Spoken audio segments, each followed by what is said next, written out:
do 5 ao 25. Eu vou ler o primeiro versículo, os irmãos leem os demais, até lermos do versículo 5 ao 25. Lucas 1, verso 5, diz assim: No tempo de Herodes, o rei da Judéia, havia um sacerdote chamado Zacarias, que pertencia ao grupo sacerdotal de Abias. Isabel, sua mulher, era também descendente de Arão.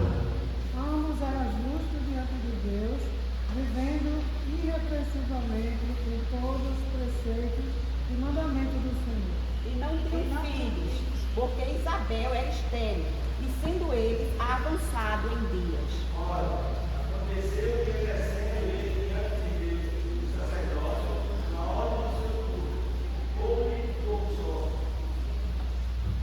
Segundo o costume sacerdotal, houve missões lá no templo do Senhor, para obedecer o ensino. Em toda a multidão do povo estava fora, orando a hora do incenso. E eis que lhe apareceu um anjo do Senhor, em pé, à direita do altar de incenso. Zacarias curvou-se e apoderou-se dele temor. O anjo, porém, lhe disse: Não tenha medo, Zacarias, porque a sua oração foi ouvida. Isabel, sua esposa, dará um filho, a quem você dará o nome de João. E terás prazer e alegria, e muitos se alegrarão no seu nascimento. Porque será grande diante do Senhor, não beberá vinho, nem bebida forte, será cheio do Espírito Santo, e a desde o ventre dos panos. Ele converterá muitos dos filhos de Israel ao Senhor, seu Deus. Irá diante do Senhor no espírito e poder de Elias, para converter o coração dos pais aos filhos, converter os desobedientes à prudência dos justos, e habitará para o Senhor um povo preparado.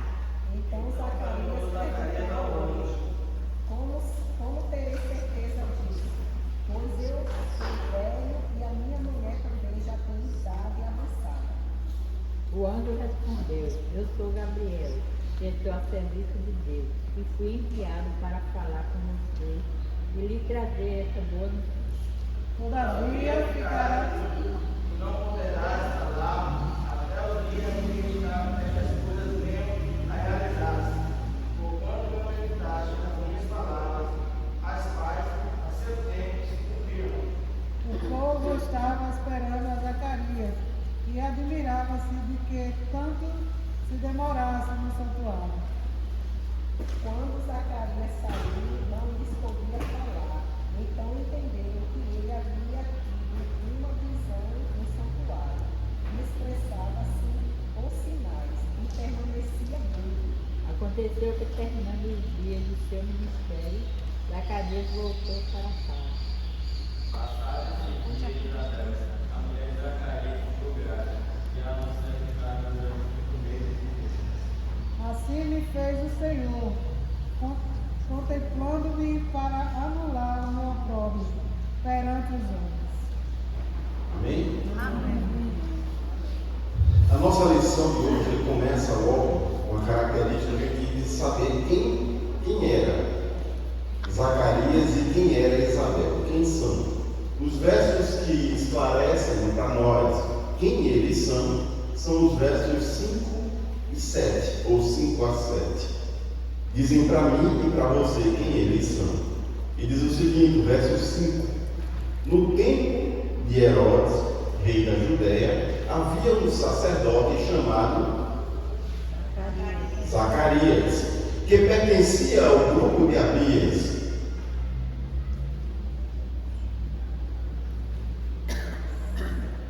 Isabel, a sua mulher, também era descendente de Arão.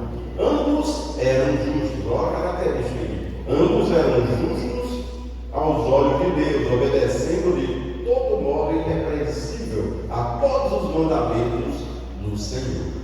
O 7. Então, minha externo, sendo eles avançados de Deus. Isso. Aí vamos lá. Justos diante de Deus.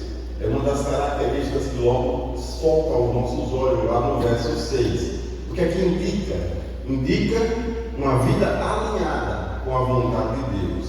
Agora, é importante que se diga isso, porque isso é em função da perspectiva da aliança bíblica. Porque a gente tem que entender, quando a gente lê a Bíblia, que existe uma linha ou um fio escarlate, que a gente chama, um fio vermelho, que conduz todos os textos bíblicos de Gênesis a Apocalipse. Existe uma missão, e tudo foi traçado através de Deus para a execução do seu plano. E qual era o plano? O plano de salvar os seres humanos do seu pecado. E foi traçado ali em Gênesis, então tinha essa finalidade. Então diversas pessoas foram usadas por Deus para a execução do seu plano. E o que a gente não pode deixar de entender? Que o cumprimento agora no Novo Testamento é exatamente a referência e que tem sombra no Antigo Testamento, do que aconteceu. E aqui nós vamos encontrar essas referências desse acontecimento no Novo Testamento, se ligando com o que aconteceu no Antigo Testamento e com o entendimento que isso se trata de um cumprimento do plano de Deus para a salvação do mundo. Essa é a finalidade. Então, quando Deus fala aqui que éramos justos diante de Deus, está dizendo exatamente que eu vou usar eles para poder executar o meu plano de justiça. De justiça, de que? De salvar os seres humanos. Esse é o ponto-chave que indica para a gente. Em Gênesis 6:9, esse critério de justiça também foi utilizado com outro personagem. Quem na Bíblia você conhecia, Deus disse também que era justo?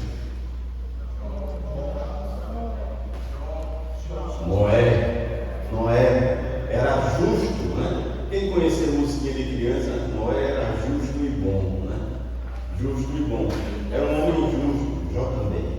Não, eu estou dizendo, e não só. Não só. Aqui a gente está falando especificamente de justiça. Então, esse é um termo, tem mais um detalhe. Não se trata de opiniões humanas. Opiniões humanas ou interpretações humanas em geral, são falhas. Mas isso é exatamente um diagnóstico feito por Deus. Porque é algo que está aqui na palavra, no registro de Deus. Nem os melhores ultrassons, as melhores ultrassonografias aí, os melhores aparelhos conseguem exprimir ou ter diagnósticos tão precisos como o próprio Deus. E é isso que ele faz aqui. Então, quando Deus diz, não tem nada que se compare.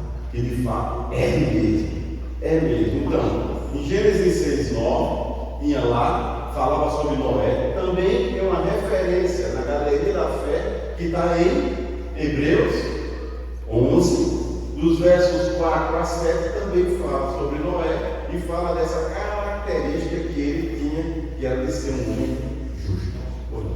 Não, é somente sobre Zacarias, que Sim. está estudando quem ele era. Sim. O que eu acho mais interessante aí é porque os judeus, o judeu mesmo, eles não acreditam que Maria era virgem e que a descendência de Jesus tinha que ser de José.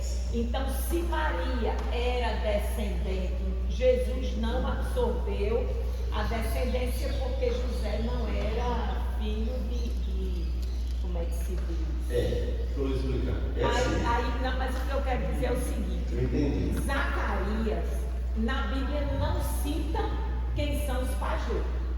Muito pelo contrário. Isso. É da turma E a Bíblia?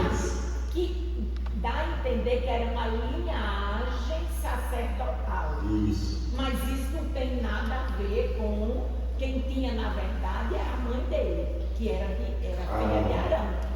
Então, assim, desfaz todo esse ensinamento judeu, que pelo pai é que se recebe a hereditariedade. É porque assim, pastor Morgana, a gente tem duas linhagens. Todas as duas, no caso de Jesus, todas as duas linhagens, elas têm referência e ligação com a profecia bíblica que foi dada. Ao lado de José, essa profecia ou a linhagem bíblica, a gente vê relatado no livro de Mateus, que dá ênfase a José. Porque, diferente de nós, um judeu, ele tem um entendimento diferente sobre a questão da adoção. Da adoção. Isso é importante, porque é o mesmo princípio que Deus tem em relação a mim e a você. Um filho que um judeu pega, o pai ou a mãe judia, eles pegam e dizem assim: esse é meu filho. Você nunca vai ver e dizer assim: esse é o meu filho adotado, ou esse é o meu filho do coração, que é até um termo mais bonito que a gente usa hoje em dia. Não, é filho mesmo, com todos os direitos, como um outro filho também. Então, da mesma forma é o que Deus fez comigo e com você. Nós somos filhos adotados, tá? Tem essas duas linhagens aqui. No caso aqui de Zacarias e de Isabel, é oportuno que a pastora Morgana está falando, que a gente vai tratar das duas linhagens e vai saber tudo isso, subdivisão, de onde veio, o que é essas características totais. Esse Arão é o Arão. Agora, o que é importante a gente saber: como assim, gente? Quer dizer, Arão viveu quantos anos? Que é pai de Isaí, só que já falou ali, né? A descendência. Não quer, quando diz assim, igual a mim e a você. Eu e você, nós podemos dizer assim: nós somos filhos de Abraão. Filhos de Abraão. Agora, não, mas meu pai não era Abraão.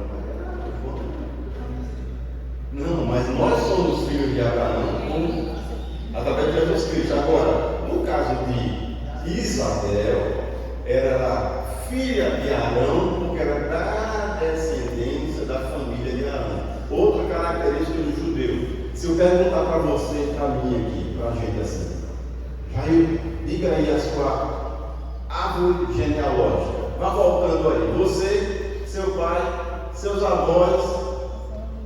Bisavô. Já vou ter dificuldade.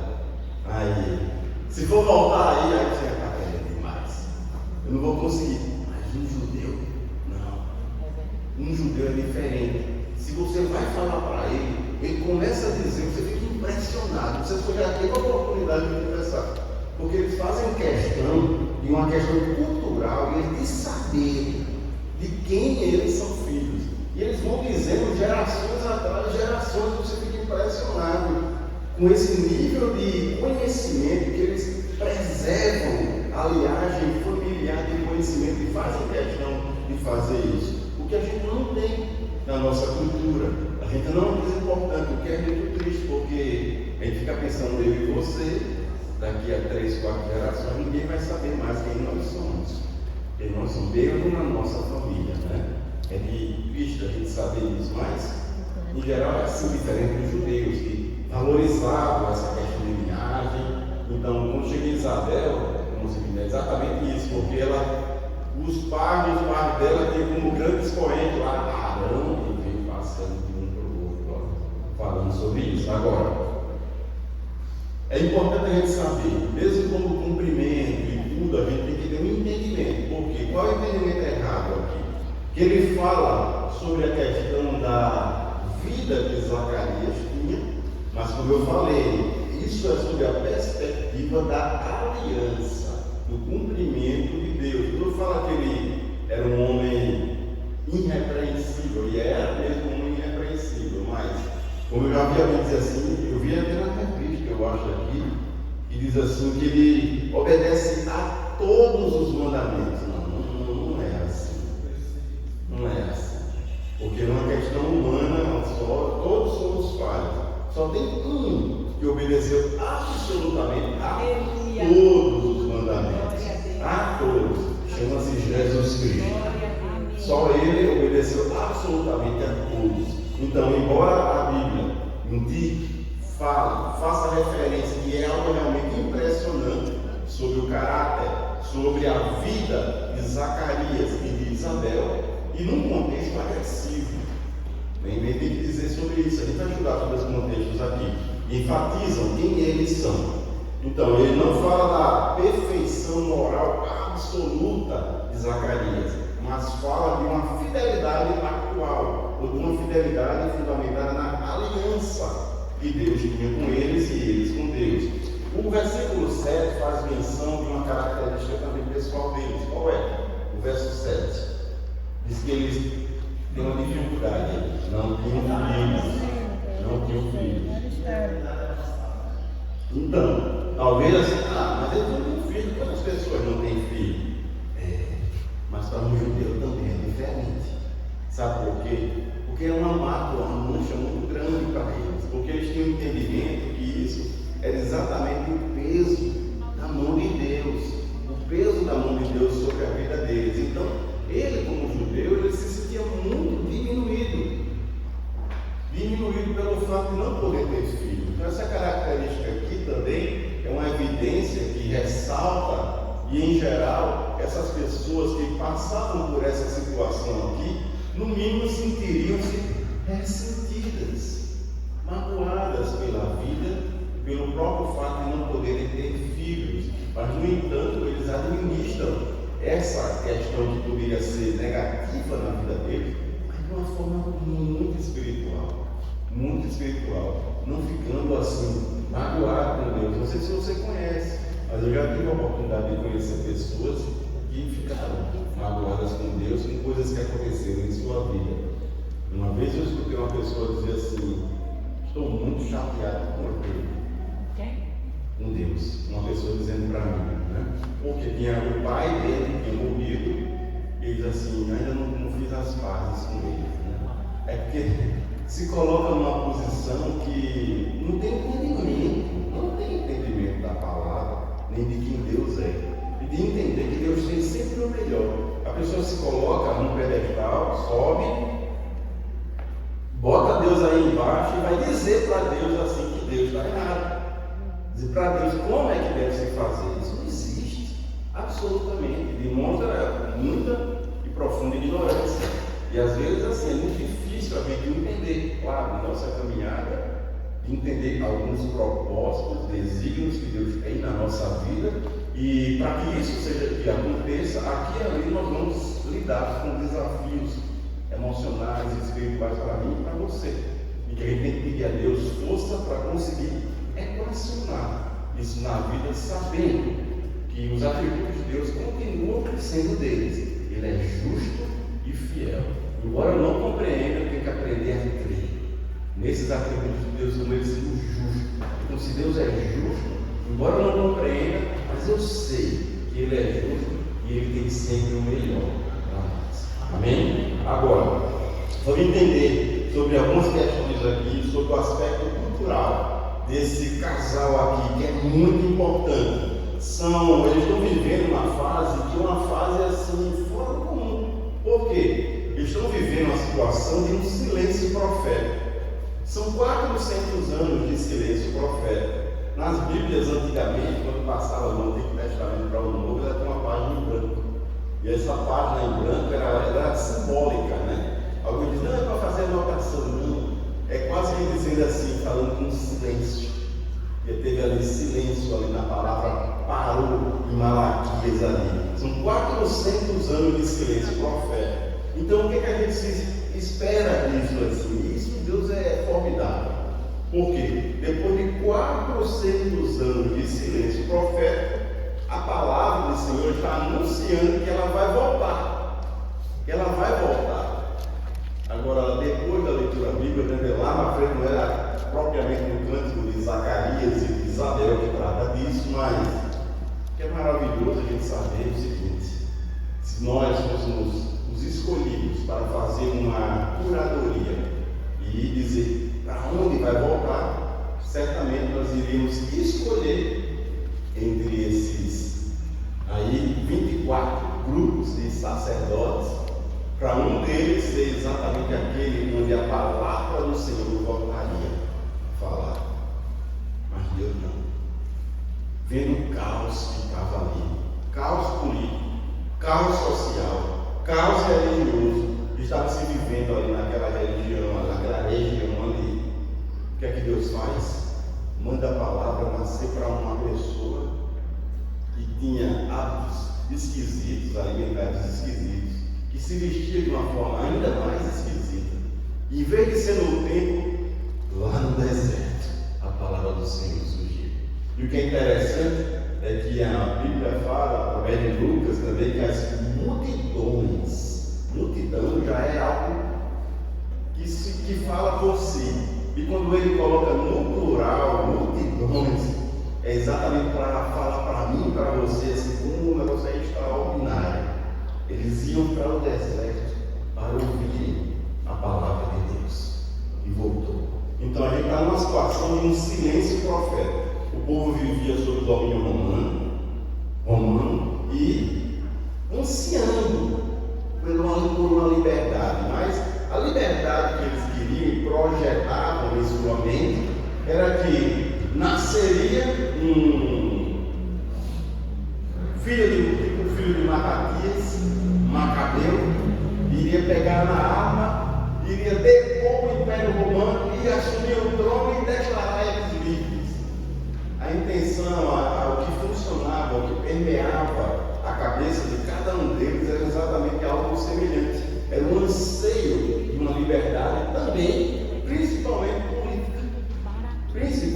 política. Eles ansiavam por isso, por essa libertação e cumprimento dessas profecias messiânicas. Então, Zacarias era sacerdote da casa de Abias, uma das 24 divisões sacerdotais que serviam rotativamente no templo. Isabel já era da linhagem de Arão, o que reforça o prestígio espiritual que esse casal tinha. Eles eram diferenciados. Ele vai tratar melhor desse assunto. Estou dizendo aqui a Reis, esse Abias, ele não é descendente da tribo de Levi. Isso. Né? É. E Zacarias não é pai, filho de Baraquias. Isso alguns dizem, a gente não tem certeza. Não tem. Mas ele é da tribo de Levi. O que eu acho interessante é que isso não é ressaltado. A tribo de Levi é uma tribo por excelência. De sacerdotes, né? De sacerdotes. E ele não passa batido. E tem um detalhezinho de Lucas que a gente vai voltar a tratar. Você vai ver que tem uma intenção nisso aí, sabe? Aí vamos lá. Aí sobre a estrutura literária, o início da narrativa, agora sim. O início da narrativa lucana, olha só que interessante. O que é que eu falei para vocês? Que os acontecimentos são acontecimentos divertidos na Bíblia. É muito importante a gente perceber a Bíblia dessa forma. Imagine que tem uma fonte de luz e joga aqui, se ela bater em minha fonte de luz, vai projetar a sombra lá. Agora, a gente tem uma sucessão de acontecimentos. Os acontecimentos no Antigo Testamento primeiro, depois os acontecimentos no Novo Testamento. Mas a luz está à frente do tempo. Então, aquilo que aconteceu no Novo Testamento, a luz incide sobre ela e tem como reflexo algo paralelo que aconteceu lá atrás. Se você ler de uma forma mais apurada, por exemplo, o Evangelho de João, você vai ver que isso aqui é o êxodo. É o êxodo. Porque lá no Antigo Testamento estava conduzindo o povo para entrar na Terra Santa e agora Jesus está conduzindo o povo para entrar na Terra Santa. Na Terra Santa.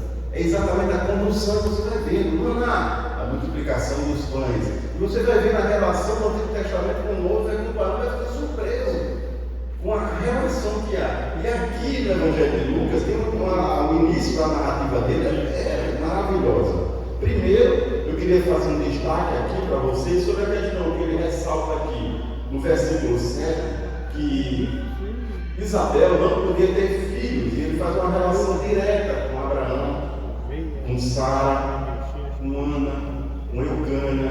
Então, Gênesis 18 está voltando aqui, 1 Samuel, capítulo 1, também está voltando aqui, como sombra desse acontecimento. Ou seja, o que ele está dizendo para o povo judeu ali é: Deus está agindo na história. Está agindo na história. Como agiu lá atrás. E fala de Sara, de Abraão, com Ana, com Eucana, está agindo novamente agora.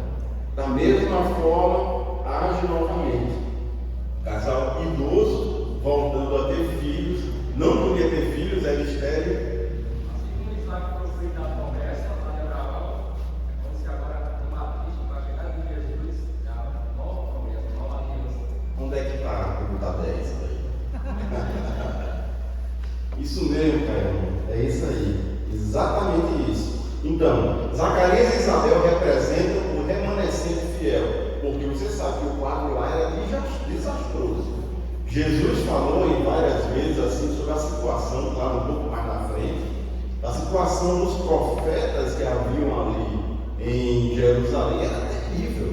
A religião era vendida ao Império Romano. Os cargos eram eletivos por eles, pelos imperadores romanos, pelos representantes do Império Romano, que colocavam-os como sacerdotes. Então era algo absolutamente terrível que estava acontecendo. No entanto, existem ilhas de fidelidade.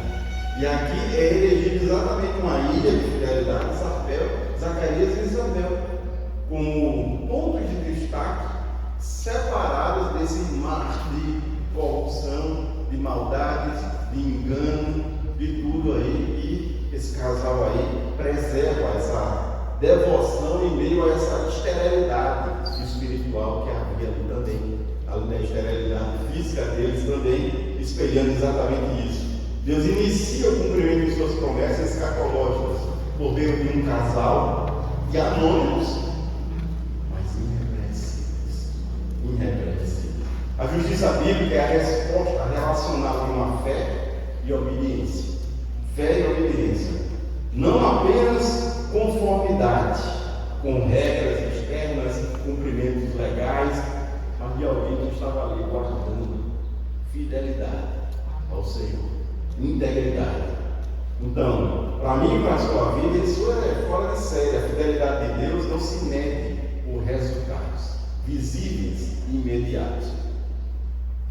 Mas vidas comuns, consagradas, tornam-se o cenário ideal para Deus agir na história. Pessoas que realmente se consagram, buscam a Deus com toda a integridade. São um espaço aberto para Deus agir na história através de mim, de você, de qualquer um de nós. E se colocar à disposição de Deus. Quando tudo parece estéril, a graça de Deus pode estar germinando nos bastidores. E é isso que acontece aqui. Então, vamos por uma análise mais profunda desse início desse texto aí. O verso 8. O que diz o verso 8? Alguém pode ler, por favor? Ora, aconteceu que, exercendo ele diante de Deus os sacerdotes, na ordem do seu turno, coube-se-lhe por sorte, segundo o costume sacerdotal, entrar no santuário do Senhor para queimar o incenso. Pronto. Isso indica um serviço sacerdotal no templo. No caso de Zacarias, ocorre um momento ímpar na história dele também. Um momento crucial na história dele.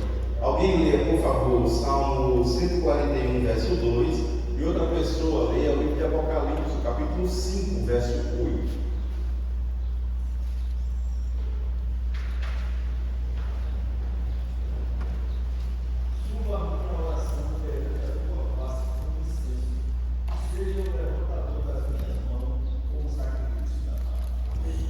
O Salmo, né, diz referência a esse momento dentro da liturgia judaica de queima de incenso. Eu não vou detalhar para vocês o que é significativo, o que é que significa isso e como isso tem alinhamento com o que Deus está fazendo na história de Zacarias e Isabel e na nossa história também. Apocalipse 5:8. E quando ele pegou o livro, os 4 seres viventes e os 24 anciãos se prostraram diante do cordeiro, tendo cada um deles uma harpa e taças de ouro cheias de incenso, que são as orações dos santos. Tem tudo a ver com a intercessão também. Agora, eu queria tratar de um termo que está aí no versículo 8. Agora eu queria ir com os meninos. Separei, aliás, versículo 9. Não leia o seu, porque a sua versão já vi que o senhor leu, exatamente isso na leitura, mas deixa aí separado. Lucas 1, verso 9. Alguém em outra versão, leia aí, por favor, Lucas 1, verso 9. Que tem um termo aí que a gente precisa trabalhar. Segundo o costume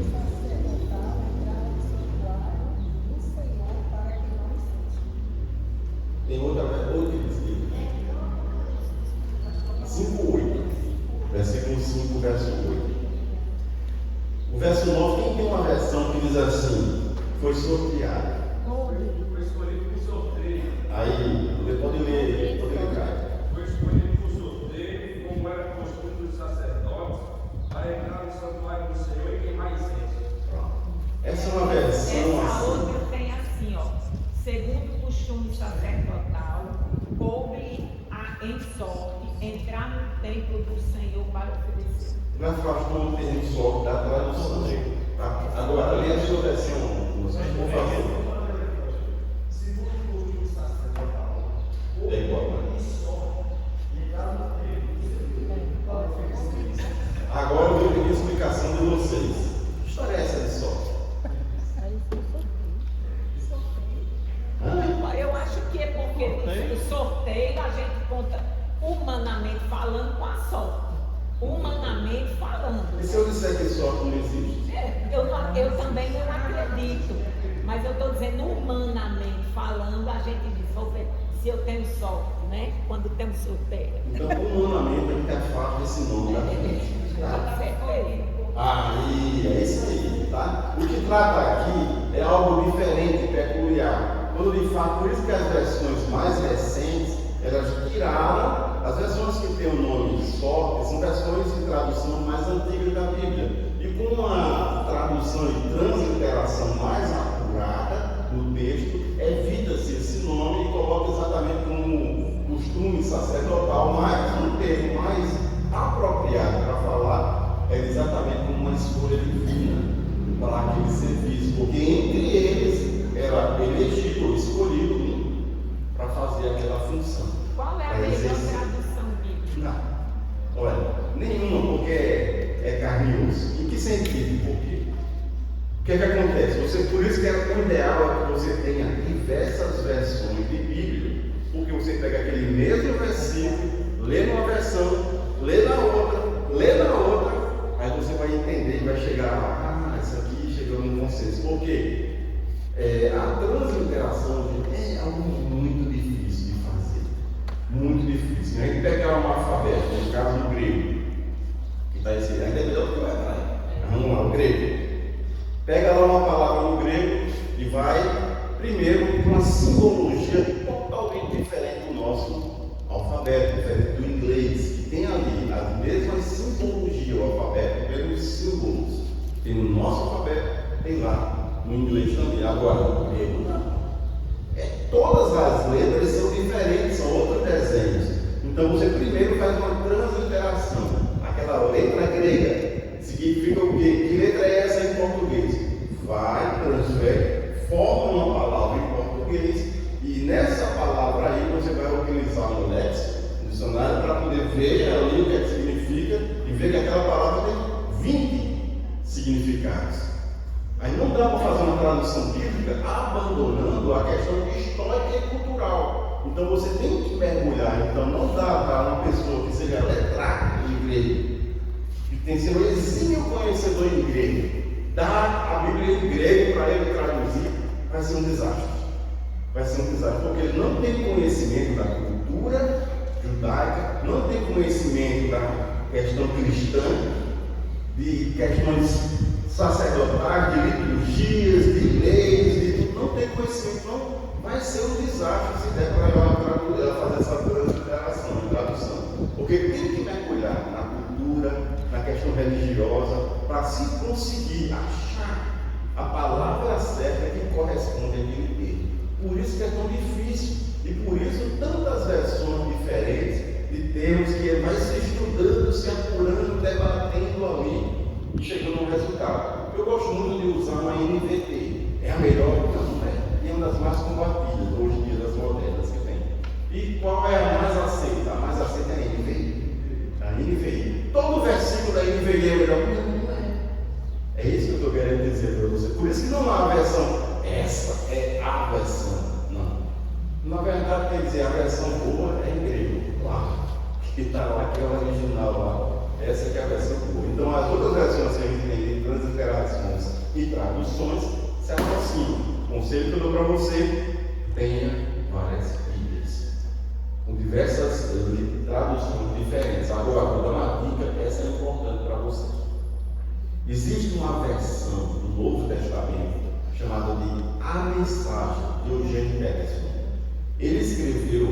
versão, e essa versão aqui chama-se de paráfrase. Por quê? Não é uma tradução, ele chama-se de paráfrase, porque ele se distancia muito da literalidade do texto, das palavras lá, para fazer eu e você entender. Então, para vocês assim, que não tem hábito com uma questão teológica mesmo, é um prato cheio. Porque você quando lê o texto na versão da mensagem de Eugênio Peterson, você diz assim, é muito fácil de entender. Ele esclarece de uma forma muito clara para a gente, mas ele se afasta da literalidade. Agora, quem está habituado, às vezes quem nasceu dentro da igreja, tem habituado de uns textos, tem alguns textos que não soa bem no ouvido da gente. Por quê? A gente está habituado com algumas versões de leitura, e quando lê uma nova dessa assim, isso aí, a gente estranha logo, acha estranha esse texto numa versão recente, mas é mais fácil de entender. Em geral é mais fácil de entender. Vamos voltar agora. Sorteado. O sorteio era uma consideração, era uma expressão da vontade de Deus. Alguém lê, por favor, Provérbios 16, o verso 33. 16, 33.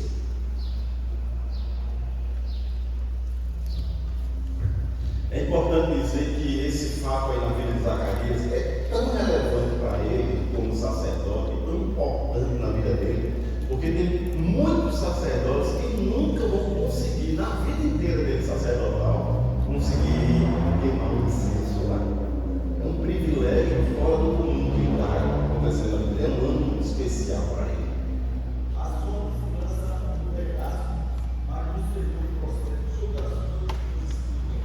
Tá bem? Então esse é um texto bíblico e nos ajuda muito a esclarecer. Por favor, releia, mais alto, por favor.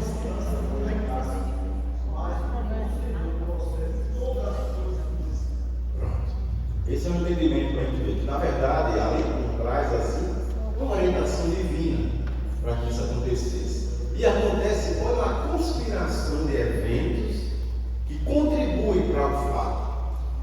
Ele é escolhido como representante da casa lá de Abias para entrar, oferecer o incenso. O anjo Gabriel desce lá do lado do altar, profetiza para ele, fala sobre a gravidez de Isabel, tudo num momento só especial na vida dele. Na vida dele. Ele vai tratando, mas vamos para frente lá. Então, a aparição do anjo Gabriel no verso 11 vai quebrar um longo silêncio profético e inaugura um novo tempo. Leia o verso 11 de Lucas, por favor. E um anjo do Senhor lhe apareceu, posto em pé à direita do altar do incenso. Isso. Esse anjo Gabriel, você já leu alguma coisa antes? Falando agora antes dele ter vindo em algum momento especial na Bíblia. Aí, Daniel, preste atenção. Daniel 8 e 9, ele veio, ele profetizou para Daniel, o anjo Gabriel também. Em Daniel 8 e o verso 9. Então Deus é soberano em cada detalhe, conduzindo a história conforme os seus propósitos eternos. E isso a gente fica impressionado, porque muita coisa estava acontecendo aqui. O que era essa cerimônia sacerdotal lá no templo? Vamos entender, no contexto do segundo templo, o templo de Herodes, os sacerdotes descendentes de Arão, da tribo de Levi, serviam em turnos organizados, em 24 divisões. Ou seja, primeira dica para a gente aqui: Isabel e Zacarias eram da mesma tribo. Eram da mesma tribo. O que Lucas diz e enfatiza no fato que ele era descendente de sacerdote, descendente de Abias, e Isabel, filha de Arão. Mas a gente sabe que todos os dois são descendentes de Arão. Todos os dois. E todos os dois são da tribo de Levi. Fazem parte da mesma tribo, da tribo de Levi. Havia 24 divisões sacerdotais. Onde a gente encontra isso? 1 Crônicas, capítulo 24, nós não vamos ler para ganhar tempo. Nos versos 1 a 19 fala sobre essas 24 subdivisões sacerdotais, com funções litúrgicas dentro do templo. Uma semana, 2 vezes por ano. Zacarias pertence à ordem de Abias, como diz lá em Lucas 5, que é a 8ª divisão dessas 24, representar a 8ª divisão. O que acontece durante essa semana de serviço sacerdotal? Oferecimento de sacrifício no altar de bronze, parte exterior, preparação dos pães da propiciação, manutenção do candelabro, da menorá, era feito também. E uma das mais relevantes nessa situação aí era a queima do incenso no altar de ouro, dentro do lugar santo, não no santo dos santos, mas no lugar santo. E o que é essa queima de incenso? O que é que significa? A queima de incenso era feita 2 vezes por dia nesse templo. Abra aí Êxodo 30, agora dá para ver os versos 7 e 8. Êxodo 30, os versos 7 e 8. 2 vezes por dia, pela manhã e ao entardecer. Era considerado um dos momentos mais sagrados dentro da liturgia do templo. Arão queimava sobre ele o incenso aromático cada manhã, quando preparar as lâmpadas e o queimaram. Quando o crepúsculo da tarde acender as lâmpadas, o queimará. Será incenso contínuo perante o Senhor, pelas vossas gerações. O sacerdote era escolhido, como está lá em Lucas 9, por orientação de Deus, para realizar essa tarefa, que era um privilégio fora do comum. Uma única vez, provavelmente uma única vez na vida dele inteira, ele ia fazer isso. Entrava no lugar santo, sozinho, para fazer isso, colocava um incenso aromático sobre o altar de ouro diante do véu. A fumaça do incenso subia, e isso tinha que significar, simbolizando que as orações do povo foram levadas a Deus. Agora, olha que coisa interessante. A oração do povo, ele foi fazer lá essa liturgia e queimar o incenso dentro do templo. Um incenso aromático, né?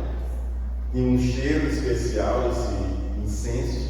É uma questão sensitiva e Deus está muito ligado à questão dos como é que chama? Olfato, paladar, sentidos, os sentidos, né?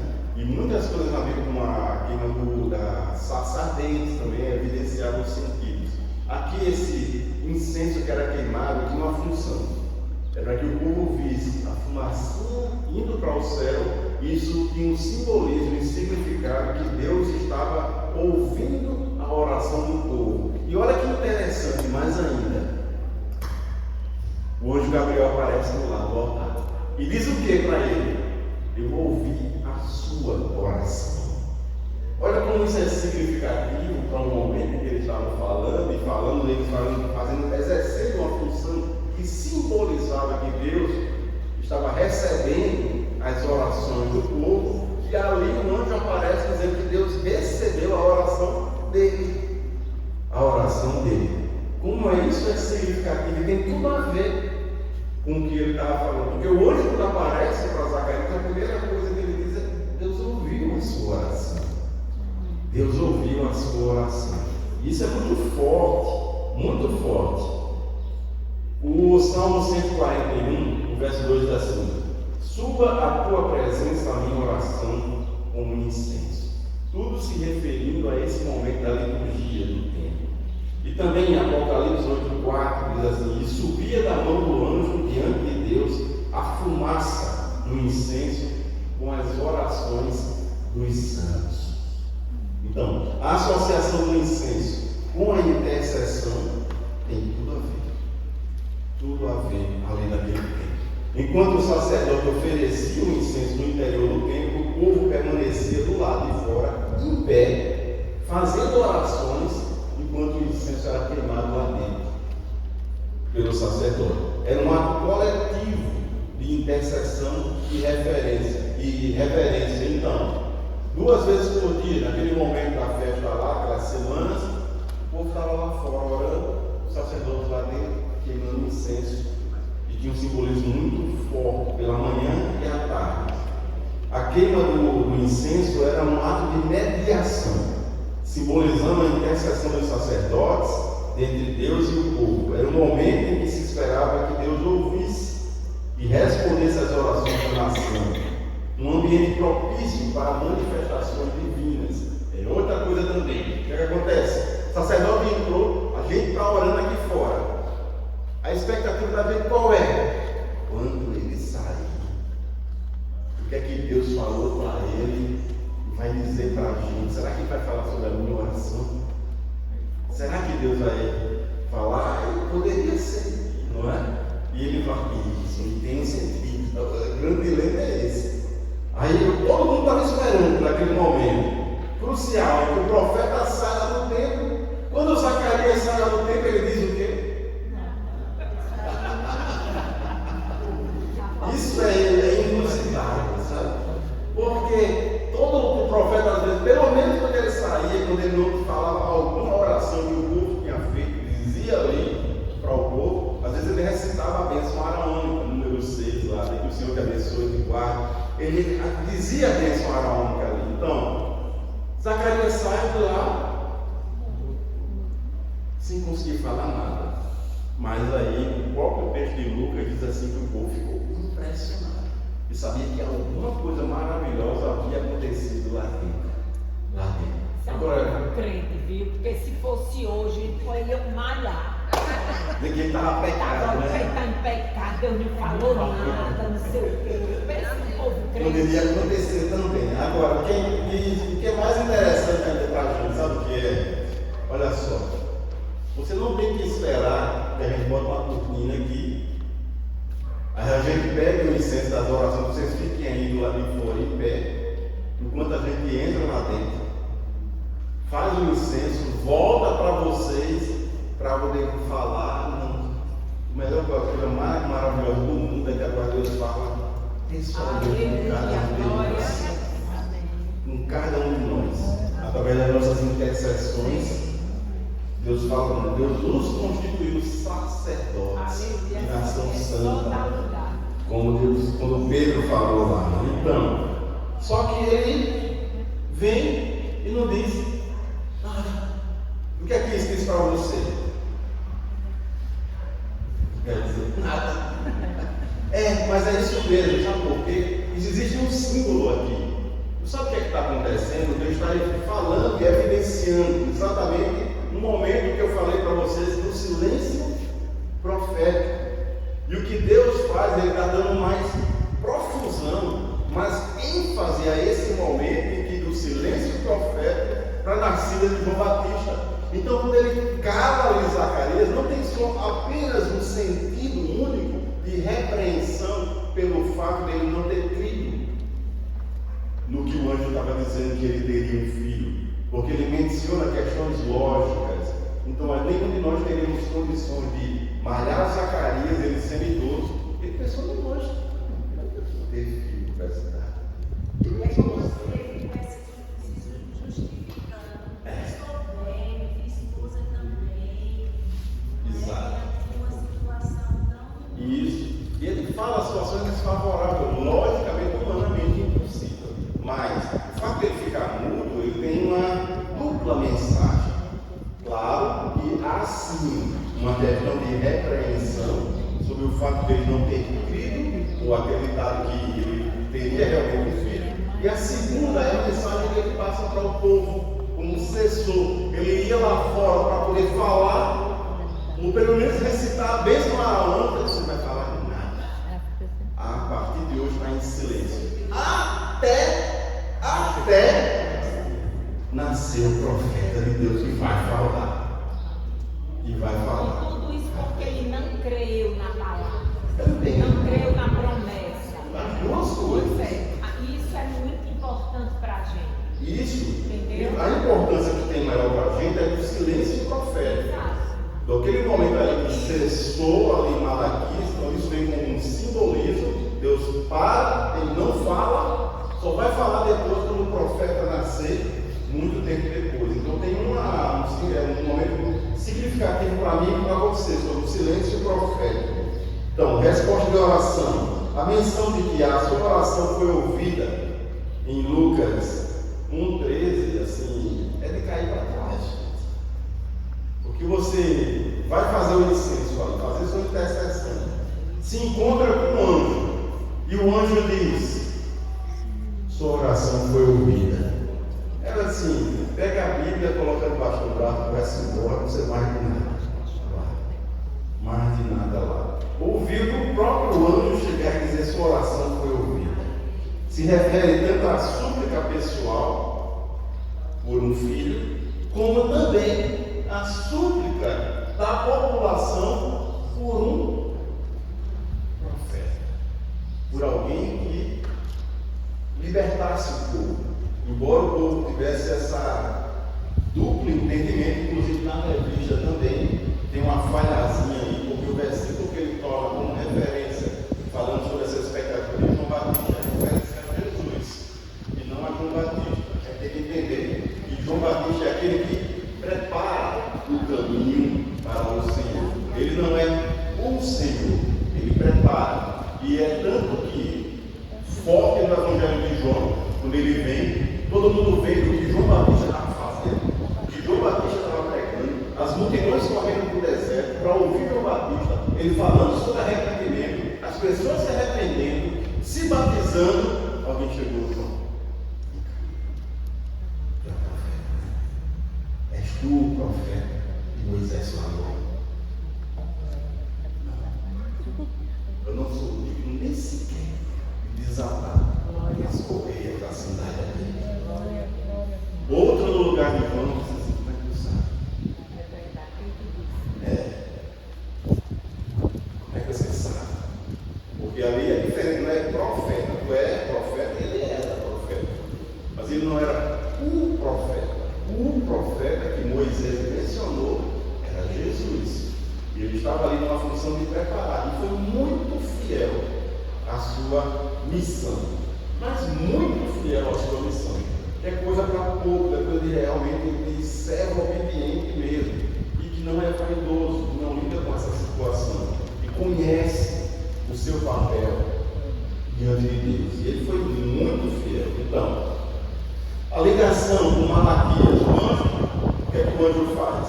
O anjo cita um texto bíblico. Leia aí Malaquias, capítulo 4, versos 5 e 6.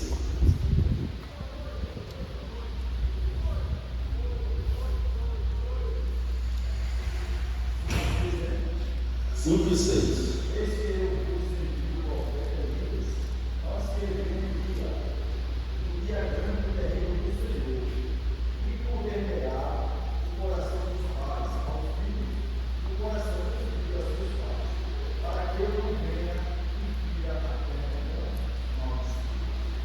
O que o anjo faz é anunciar para Zacarias que esse filho dele teria essa missão aí, de preparar o caminho para o Senhor.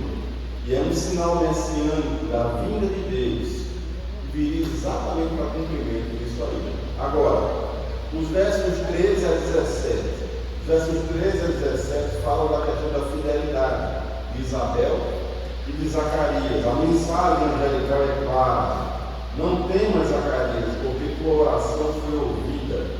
Isso significa para ele está em júbilo, indica a resposta de Deus que excede simplesmente a concessão exerce a concessão de um filho a um impacto coletivo também, porque o filho dele era um profeta.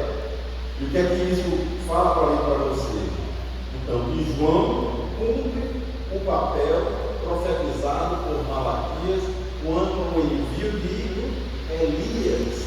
E olha que interessante, quem foi que disse para João que João se vista aí de couro, pele de camelo, tem esse hábito alimentar diferenciado? Ninguém disse para ele, mas isso se assemelha e liga ele direto com Elias, que tinha essa semelhança também, e linka direto com Elias. Então é evidência muito forte para mim, para você e para todos nós. Interessante é que Deus também levanta Elias em um momento Diz assim que Elias era virgem. Quem lembra o lugar onde ele era? A Bíblia fala que ali era de Quisbé. Quisbé. Eu já, quem encontrar Quisbé no mapa, por favor, me mostre. Eu nunca encontrei. Nunca encontrei. Sabe por quê? Porque a semelhança de João Batista, assim, levanta alguém muito simples. Muito simples. Ou seja, comunica para mim e para você que Quisbé não tem importância alguma. É um lugar nenhum, não tinha vida crédito nenhum. No entanto, ele levantou um profeta. E nesse momento também, um casal simples, em que as pessoas não davam crédito, por quê? A mulher dele não podia ter filho.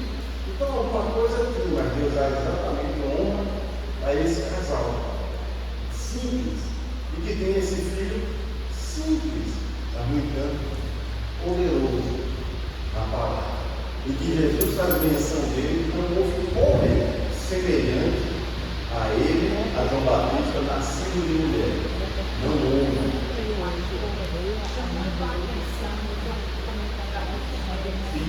Chamando a atenção e a gente precisa cuidado, porque esse é o Espírito de Elias, não é o Espírito encarnado. Isso. A gente, porque há essa doutrina Também. espírita, a gente tem que chamar a atenção. Verdade, bem frisado. Porque diz assim, fala sobre João Batista, o espírito de Elias. Não é que o espírito de Elias veio e habitou em João Batista, não é nada disso. Fala da questão de função do espírito. A função que o espírito exercia, dava para ele. Ele tinha a mesma função. A função de Elias profetizar também não tinha a função de profetizar. Não tinha essa história, pelo amor de Deus, de concessão, em que ele era Elias encarnado, né? O rei encarnado. Pastor Nélio, uma coisa assim que a princípio me inculcou por uma questão de logística, eu vou evangelizar o mercado de cabeleireiro. Mas eu escolho evangelizar no alto mar. Tudo está, as circunstâncias estão contrárias. João Batista deixa a cidade dele, vai para o deserto e multidão de multidões. Saiu daqui e vai lá. E eu entendi o seguinte, que o improvável do homem é o certo de Deus. Aprove a ele, porque ele pode tudo, ele faz tudo como ele. E a gente vê, sabe o que é? Poderoso é essa palavra. Ela é poderosa e ela atrai. Porque você vê que João Batista não tinha assim características pessoais dele que fossem atrativas para o povo ir. Nem preparo, nem nada disso. Um aspecto bizarro, mas me perdoe. Isso, mas é isso mesmo. E no entanto as pessoas iam lá, vê-lo, ouvir a palavra. Tem um pastor, se não me engano, é na Coreia, que é a maior igreja. Ele, quando Deus mandou ele construir a igreja naquele local, era longe de todas as cidades, longe de todo mundo. Mandou ele fazer um templo enorme, todo mundo zombou dele, porque ali não tinha nada, e todo mundo saiu das grandes cidades para lá, e hoje é onde é a igreja, se formou uma grande cidade. Toanju. Aí agora, vamos lá. Sobre o nascimento de João Batista, dos versos 18 a 25. Zacarias duvida. Como saberei isso? Ele diz para ele, no verso 18. Apesar de injusto, ele é humano. E ali ele revela as suas inseguranças, incredulidade e tudo mais. Como é que eu vou saber isso? E outra questão. Olha a qualidade do homem. Analisem comigo. Quem estava presente no momento em que Zacarias teve essa conversa? O anjo Gabriel e ele. Quem foi que escreveu? Evangelho de Zacarias, a gente está lendo aí. O Espírito Santo. Evangelho de Lucas. Isso significa que Zacarias teve o cuidado de ser fiel e registrar de uma forma para as pessoas da sua própria insegurança humana. Em geral, qualquer outra pessoa diz assim, o anjo disse que ia ter um filho. Eita, respondeu a minha oração. respondeu a minha oração. E, no entanto, é isso que Deus quer de mim e de você, sabe? Deus não quer performance da gente. O que Deus quer e espera de mim e de você é um coração aberto, sincero, verdadeiro, que fale para Ele exatamente das suas falhas, da sua pequenez, das suas limitações. É isso que Deus espera de mim e de você. E não foi omitido. Não foi Registro omitido. que ele duvidou. Isso, não foi omitido. No entanto, a palavra foi muito registrou, então isso sai espalhando para todo mundo. Ele não teve nenhum receio de falar a verdade, mesmo que isso depusesse contra ele. Não teve nenhum receio, ele falou. Então, por causa disso, aí vem o julgamento do próprio anjo. No verso 20, diz: por causa disso, ficarás mudo. Ficarás mudo. Agora, vamos lá para o verso 24. Lá o verso 24.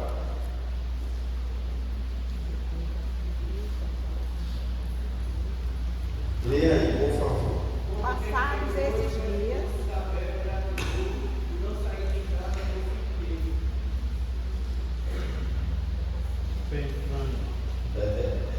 O que fala isso aí para vocês?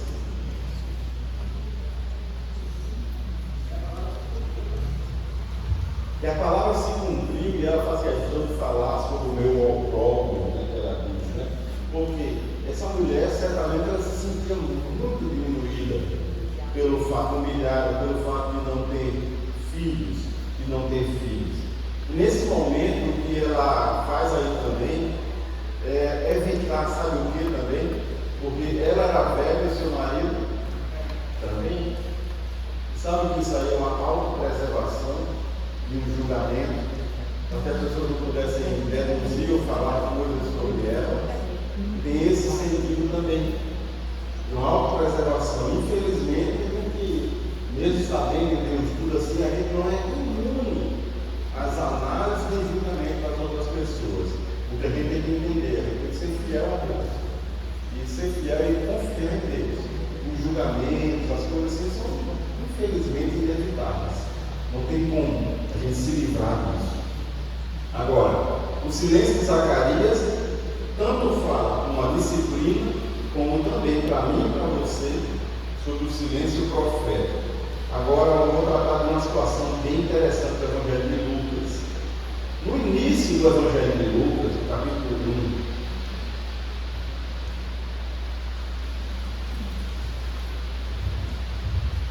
1, ele começa falando de uma coisa bem interessante. Diz assim: Lucas 1.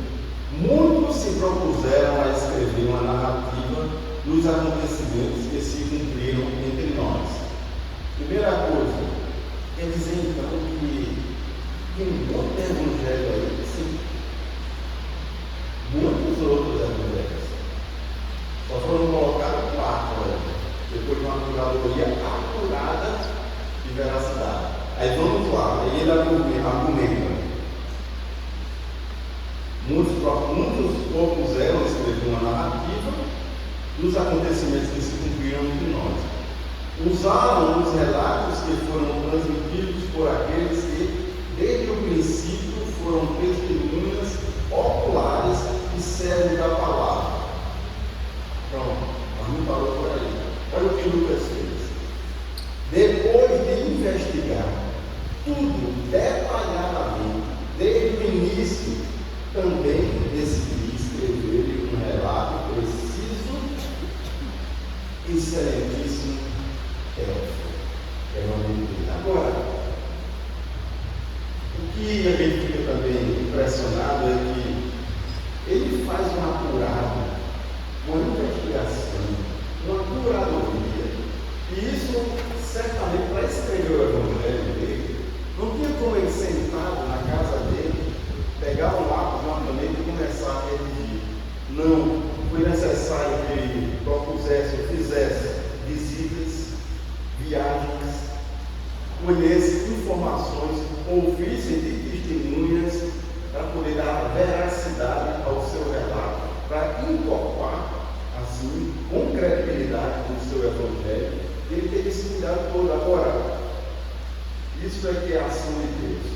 Tudo isso para mandar para o excelentíssimo Teófilo. A princípio foi. Mas o resultado disso deu uma visão muito mais ampla do que esse papel. Chegou até nós. Chegou até nós no Evangelho dele. De uma forma que só Deus explica. Só Deus explica agora. E usar um homem para fazer escrever. Então, muito cuidado. Com tanta investigação. Com tanta análise. Depoimento. Para chegar nesse ponto aqui. Só Deus mesmo explica. Só Deus mesmo explica. O livro de Lucas, ele é caracterizado aqui nessa parte por ter alguns cânticos. A gente chama os cânticos do Evangelho de Lucas. Quantos cânticos são? Quem sabe? E quantos cânticos são? Dou-lhe uma, dou-lhe duas, 3, 4, 5, 3. Ainda vai fazer uma formação, né? Não tem tempo aqui. São 4 cantos. Vamos lá. O primeiro canto de Lucas é o mais conhecido, é o Magnificat, que é o canto de Maria. O canto de Maria é o primeiro, e que tem referência nos versículos 46 a 55 do capítulo 1 de Lucas. O segundo canto, qual é o segundo canto? Benedictus. Qual é o canto? Benedictus é esse que a gente está estudando. É o canto de Zacarias, que tem menção, a gente vai ler ele do versículo 67 até o 79. O Benedictus. E o terceiro canto do livro de Lucas, Glória em Excelsos, é o canto dos anjos, que tem lá no capítulo 2, dos versos 13 a 14, o canto que os anjos fazem. Glória a Deus nas alturas, que os anjos trazem como referência. E o quarto canto deles, qual é? Nunc Dimittis. Nunc Dimittis. Nunc Dimittis, que é o canto de Simeão. E veio domingos aqui atrás, eu até teve que pregar sobre o Nunc Dimittis, que é o canto de Simeão, que vai do versículo 28 até o versículo 32 do capítulo 2 de Lucas. Esses são os 4 cantos que constam no Evangelho de Lucas. E a gente vai tratar agora aqui sobre o segundo canto, que é o Benedictus. Benedictus. O canto de Zacarias. O canto de Zacarias. Por favor, alguém leia aí.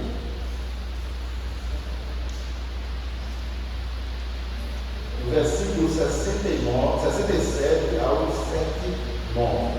Zacarias, o pai de João, cheio do Espírito Santo, profetizou dizendo: Bendito seja o Senhor,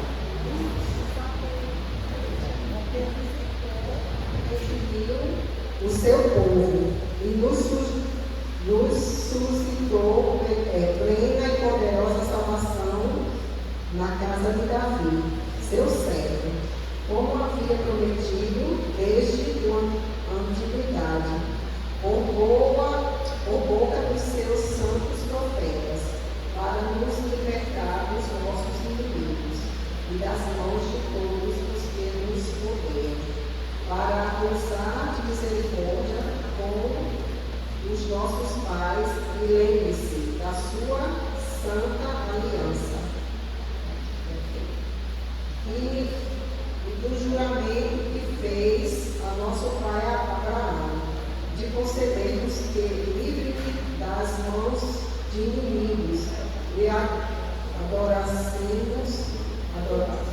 adorássemos sem temor, em santidade e justiça diante dele, todos os nossos dias.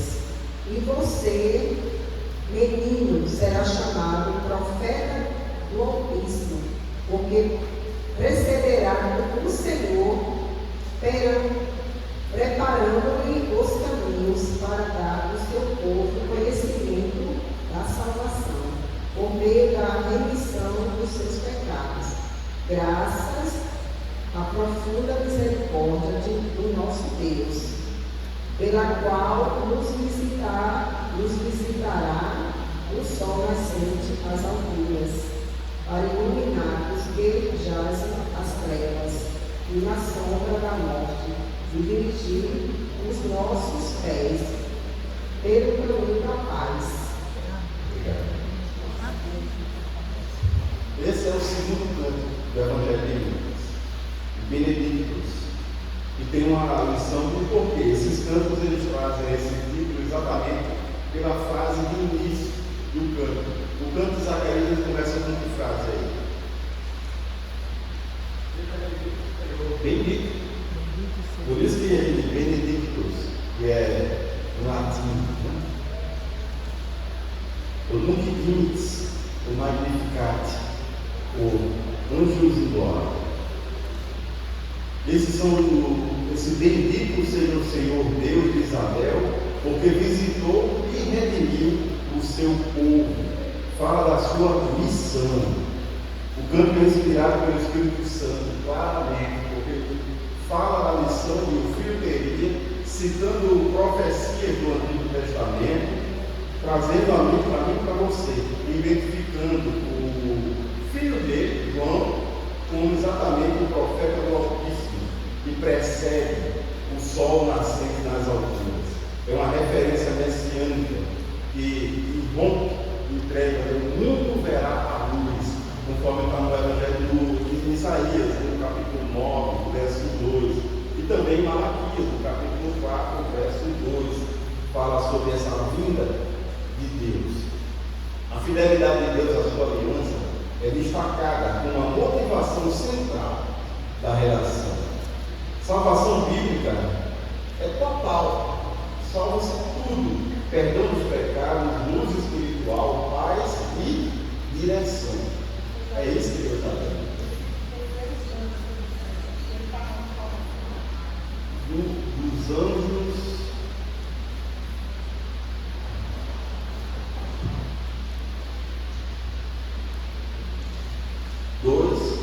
A partir do verso 8, até o verso 21.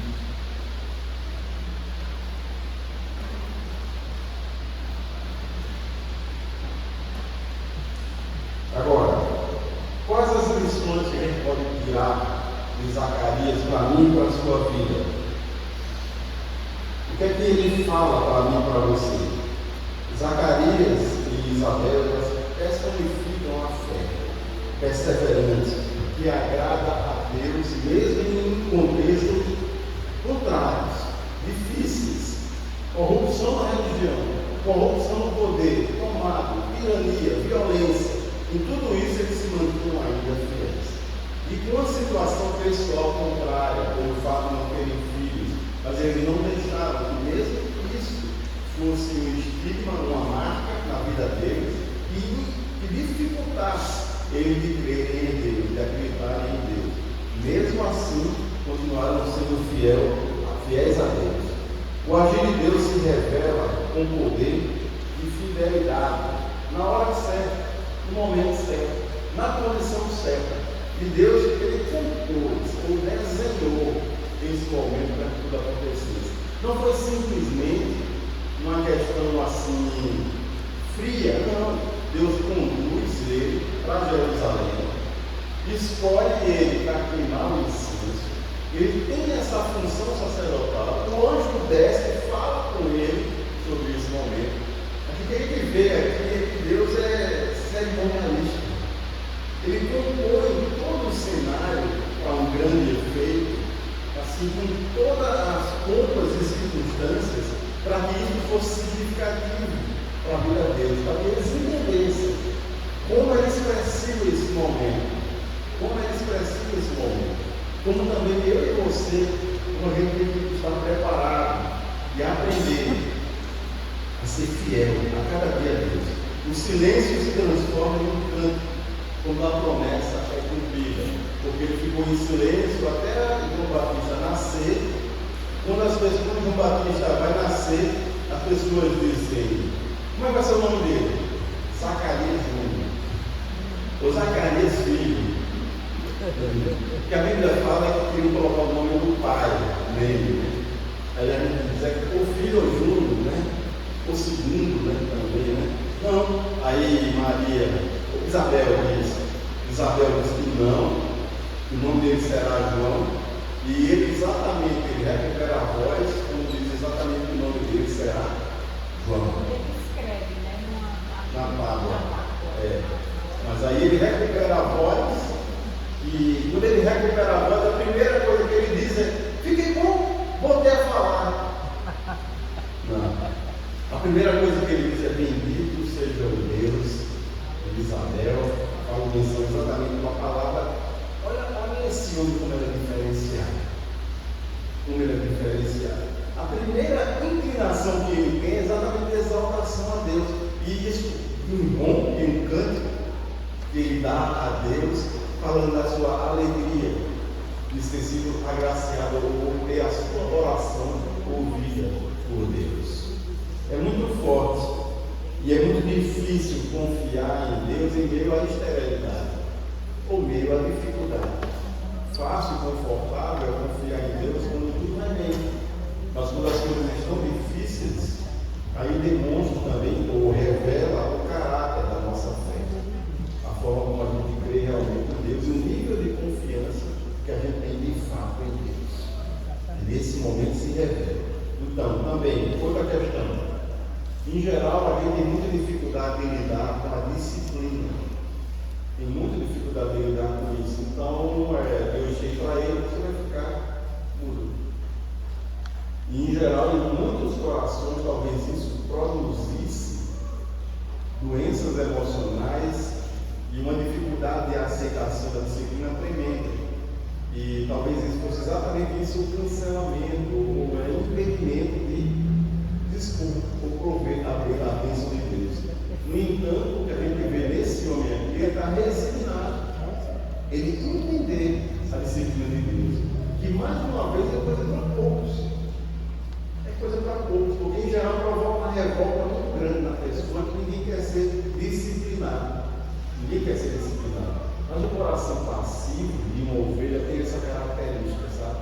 Uma vez meu pastor, antigo pastor, ele dizia assim: você percebe a diferença entre os bodes e as ovelhas quando você bate com o cajado. Na hora que bate com o cajado, a ovelha, ela só berra e entra. O bode, ele berra e vem para cima. O lobo, ele pula, né? Ele pula, o lobo, se for o lobo, vem para cima dele lá. A diferença não é que a ovelha entende que aquilo é disciplina de caminhamento do pastor para ela e entende isso e segue como ovelha. O bode não, nem muito menos o lobo. Tem expressões diferentes disso. Aí agora, a preparação para Cristo. Assim como João Batista, somos chamados a preparar o coração das pessoas para que Deus venha e entre na vida delas. Então, como compreender o contexto significativo da fidelidade de Isabel e Zacarias? Encorajar a fé perseverante diante de um silêncio ou de uma espera prolongada. Ensinar que Deus cumpre suas promessas, mesmo quando parece estar atrasada. Inspirar os alunos a adorar a Deus e a servir sua missão, preparando caminhos para que outros conheçam a Cristo. A nossa missão, então, que eu dei também para vocês, aquele questionário em cima da nossa escola bíblica, e a minha intenção era que vocês pudessem chegar em pessoas mais próximas a vocês.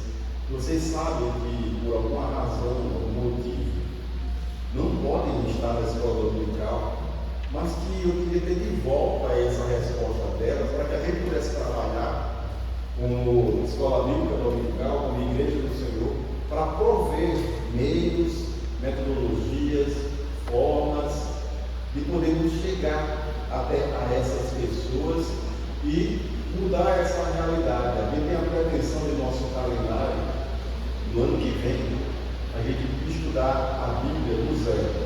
A gente vai primeiro estudar de forma panorâmica todo o Antigo Testamento, depois todo o Novo Testamento